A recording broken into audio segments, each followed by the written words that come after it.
What's up, gang? It's Keg from Nuke the House Sports Betting here to preview the field for this week's NASCAR Cup Series race at Phoenix. Don't forget, before we get started, be sure to check out Nuke the House on the Outshopper Tales platform. We've got weekly and monthly NASCAR packages, which include subscriber and game betting shows to maximize NASCAR profits in 2025. All premium wagers fully tracked on the nukethehouse.com platform if you guys want to see exactly what we did in 2024.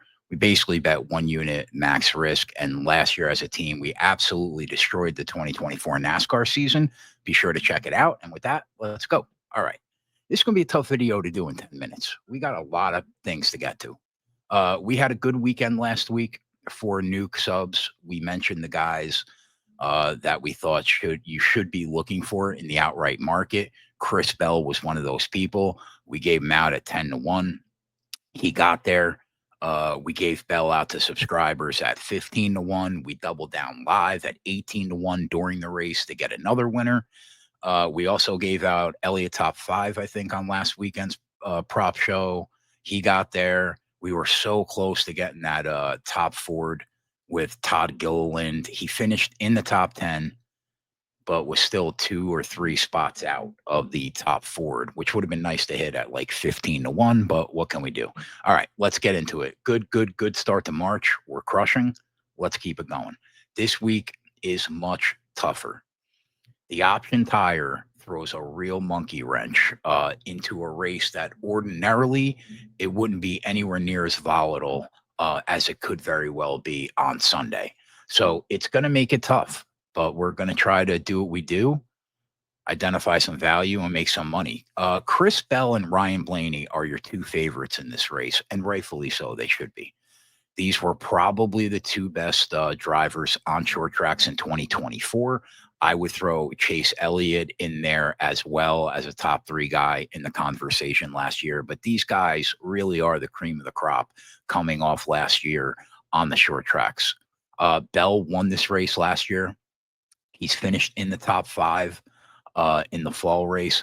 He continues to get better and better in the format, and he will be a real problem on Sunday if this option tire doesn't throw everything on its head. He continues to get better managing tires, and I think you have to have him if you are betting the outright market, in my opinion. He's a real tough fade. Ryan Blaney, he owns this racetrack. He has finished in the top 5 in all 6 races at Phoenix in this Gen 7 car, and he's finished second in 4 of the last 5 races here. He is a very scary guy to fade at this track. The good news for people that are fading him is that he's not the best tire wear guy.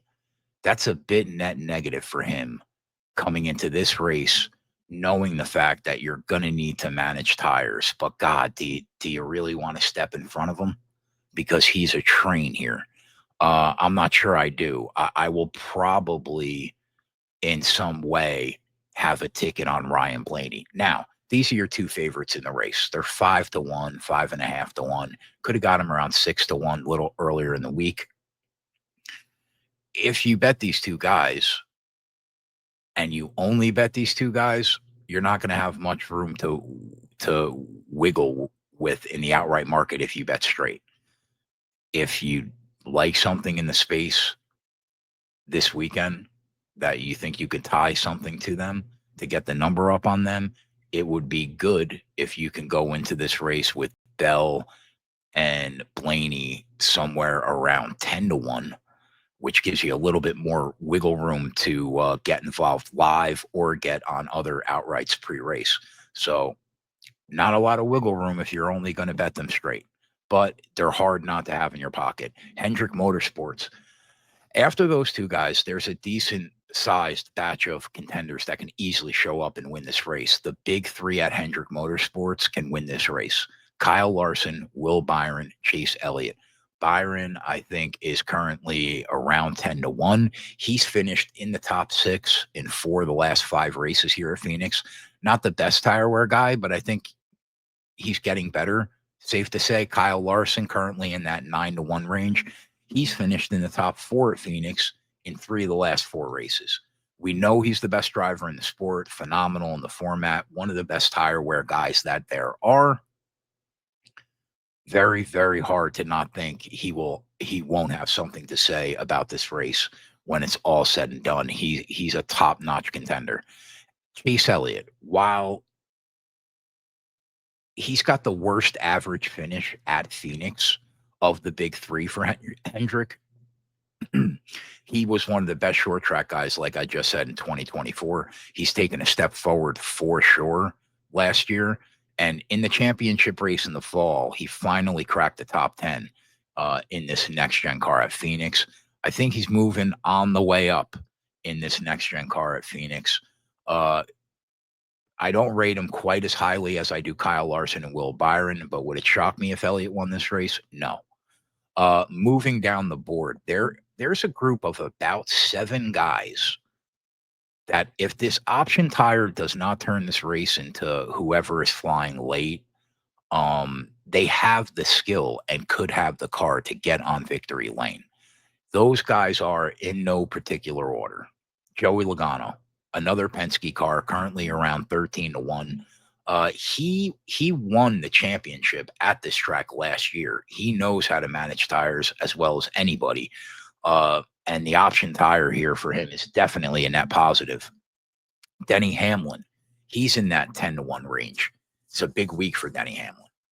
So many questions surrounding where his head is at right now between everything going on between 23XI and NASCAR in the offseason.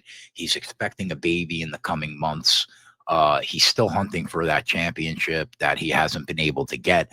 And the time is ticking because he has far fewer days ahead of him in the 11 car than he does behind him. He's getting up there in age. But he's been in the top 10 in speed at Phoenix the last 4 races here. And he's one of the best in the history of the game at managing tires. He could show up here. He could easily win this race. Tyler Reddick, another driver in that 15-1 range that has had success here in the 6 races at Phoenix in the Gen 7 car. He's finished in the top 6 in half the races. And he can show up here for sure. He's probably a slightly better than average tire wear guy and somebody I think you have to also take seriously. Chase Briscoe in that 13-1 to 14-1 range. He's finally in top tier equipment, right? He's been getting in better equipment as the years have gone on. He's in tier 1 equipment now with Joe Gibbs Racing.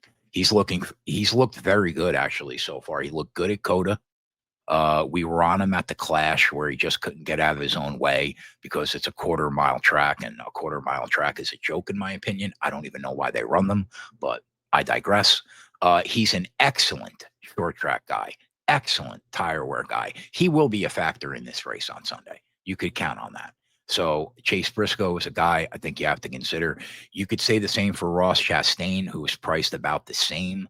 Always a strong contender on a track where a tire is going to wear. He's been very good here over the course of the Gen 7 races here, but he does appear to be trending in the wrong direction at this track when you look at his speed.